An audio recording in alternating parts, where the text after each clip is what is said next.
that we lose revenue, that we cannot deliver public service because a few people decided to go away with public money. It's not going to happen. It's not going to be business as usual. We will do whatever it takes. Whoever it is, whatever office you occupy, whatever friends you have, it will not be business as usual. I want to say that with clarity because I know in here we have very senior officials of both county and national government, so that when whatever happens, happens, let nobody say, I wasn't given notice. Everybody has notice.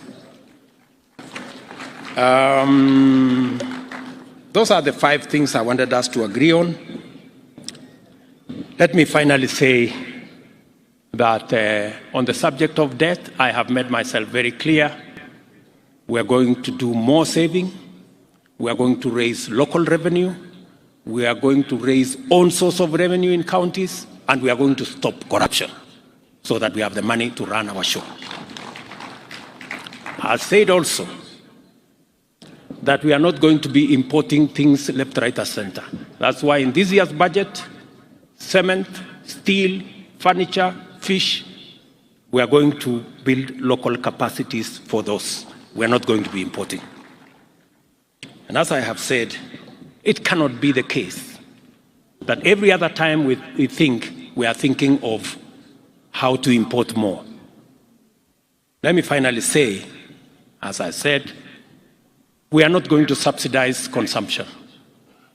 We are going to promote and we are going to invest in production. That's what we're going to do.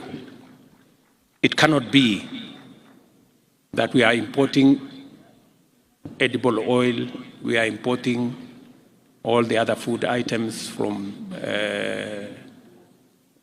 rice and everything else, as I said earlier.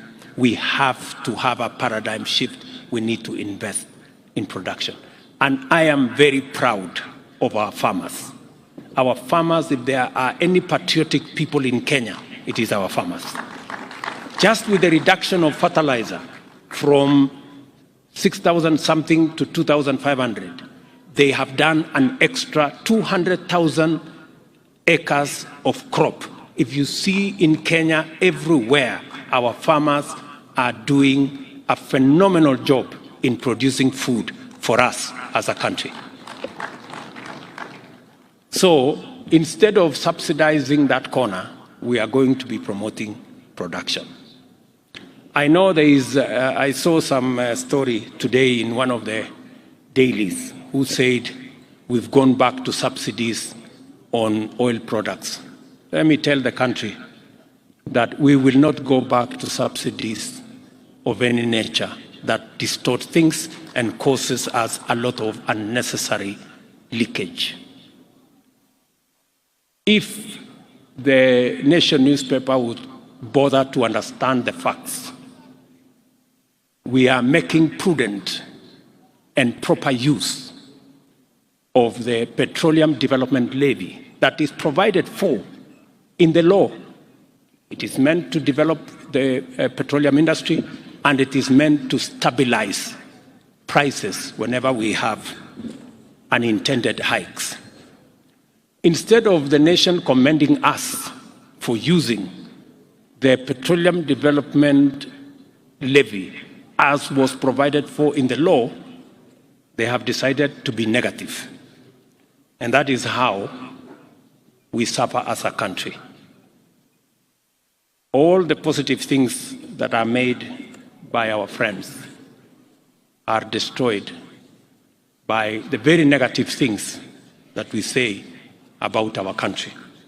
I hope that the Nation newspaper has learned something from what Meg said, and that they will stop this tirade against the people of Kenya and against the government of Kenya, unless they have another country that they belong to. I'm told they are owned by some people who don't live in Kenya. Maybe that's why they don't give a damn about what happens to our country. Let me finally, I've said finally several times, But you have to forgive me. I am also in my hometown, so I am allowed to do a few things.